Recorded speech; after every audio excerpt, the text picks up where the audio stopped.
Et puis l'organisation panafricaine des femmes célèbre ses 51 ans d'existence. En Guinée, les festivités commémoratives ont été lancées ce lundi sous le thème « La femme guinéenne, artisane de la paix ». Réunies en grand nombre, ces femmes ont plaidé pour la poursuite du processus de dialogue entre les acteurs politiques. Ali Badra Kondé, compte rendu. C'est une journée de dialogue entre les femmes et les leaders politiques à l'occasion de cette célébration de l'an 51 de l'organisation de la panafricaine des femmes OPF. La rencontre est placée sous la présidence d'honneur de Hadja Jeanne Martin Cissé, première secrétaire générale de la panafricaine des femmes. La Guinée célèbre l'événement sous le thème « La femme guinéenne artisane de la paix ». Les femmes de Guinée ont prouvé leur vigueur. Les femmes de Guinée. Et je félicite particulièrement les femmes cadres.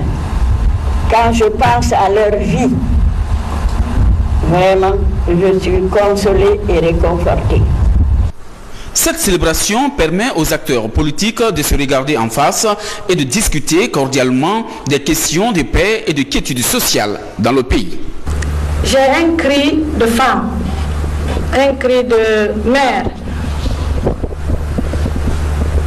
Osons nous regarder dans les yeux, sans haine, sans rancune, sans violence. Madame la Première Dame, nous sommes des fils de ce pays. Protégez-nous. Nous avons besoin de vous. Nous avons accepté d'aller au dialogue parce que nous sommes des démocrates. J'ai voulu vous passer ce message en tant que mère, en tant que femme, parce qu'aujourd'hui c'est la femme qui a l'honneur. Nous sommes, avant d'être opposants, nous sommes tous des Guinéens. Si nous observons bien l'évolution sociopolitique de notre pays, il est important à nos yeux qu'à un moment donné que nous puissions nous arrêter pour faire le point de la situation, taire les rancœurs, parce que les conséquences de notre situation d'aujourd'hui datent d'il y a 30 ou 40 ans. Les femmes sont nos mères, sont nos épouses, sont nos sœurs. Notre présence ici, c'est de dire vraiment que nous avons compris le message. Américain Barack Obama a annoncé un plan de 7 milliards de dollars destiné à faciliter l'accès à l'électricité en Afrique subsaharienne.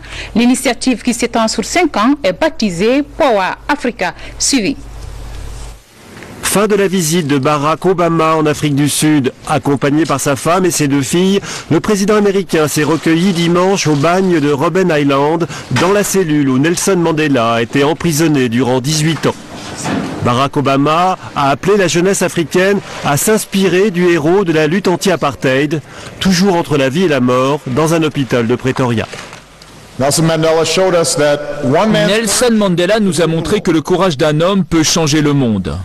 Et il nous appelle à faire des choix qui reflètent non pas nos peurs, mais nos espoirs. Des choix dans nos vies, dans celles de nos communautés et de nos pays.